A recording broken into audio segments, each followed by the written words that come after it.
Hello and welcome. This is Cheryl. Thank you so much for joining me today. We're on day 14 of the Spellbinders Crafty Advent Calendar. And when we open up this box, we get another die set, and this one creates a really cute cone.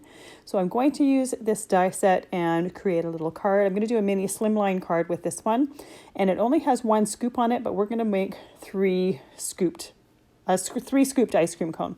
So I'm getting all my dies ready to go, and I die cut everything off screen.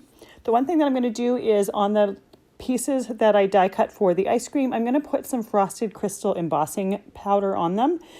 The frosted crystal, it's not a shiny embossing powder. It makes things look frosted, basically. And I thought that would be a good look for ice cream.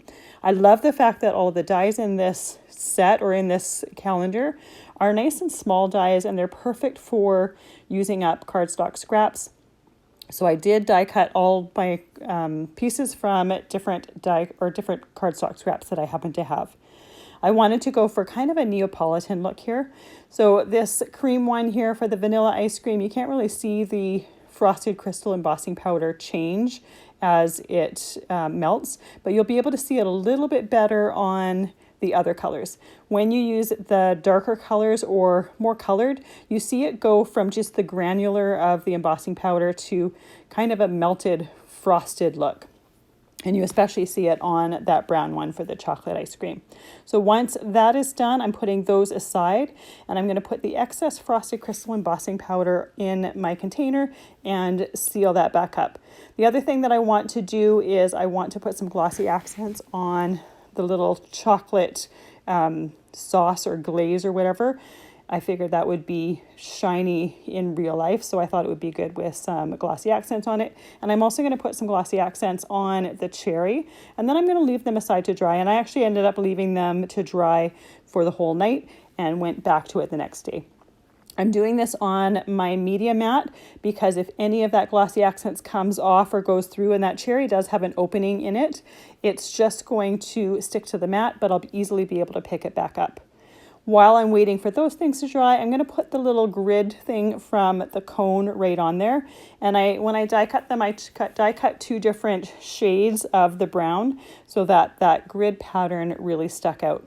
Now, I didn't end up inking the cone to give it more dimension, but you could easily do that. If you wanted to give it a little bit of shading, you could do that.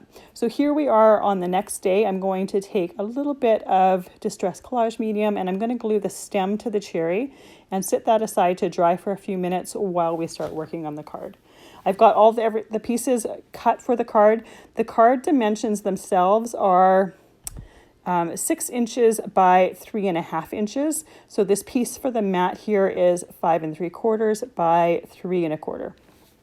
So I'm going to take my stamp here, and I'm going to use some saltwater taffy distress ink, and I'm going to stamp it with my Misti just to make sure that if it doesn't stamp perfectly the first time, I can stamp it a second time. And I did end up stamping it just to get a darker color, but it matches perfectly with the cardstock that we're using. So I'm going to use the same Distress Collage Medium to glue it together that I used for the stem on the cherry.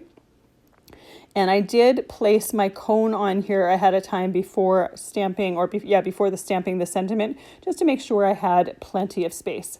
So I'm going to start at the bottom, and I'm going to start layering up that cone.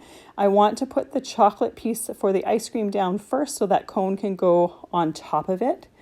And I like the fact that the frosted crystal gave that cardstock a little bit of a different look than the rest of the cardstock. So it just gives it a bit of a different finish. It's not necessarily something that you need to do. I just like the different textures. So I'm gluing everything in place, and once I have everything glued in place, I'm going to put an acrylic block on there just to hold everything down while it dries. Now, I put this as like a 3 scooped cone, which really isn't realistic, but I thought it would look cute. But you could also do 3 separate cones and have them side by side. I think that would look adorable as well. Thank you so much for joining me for day 14. I appreciate you being here. I'll see you tomorrow for day 15.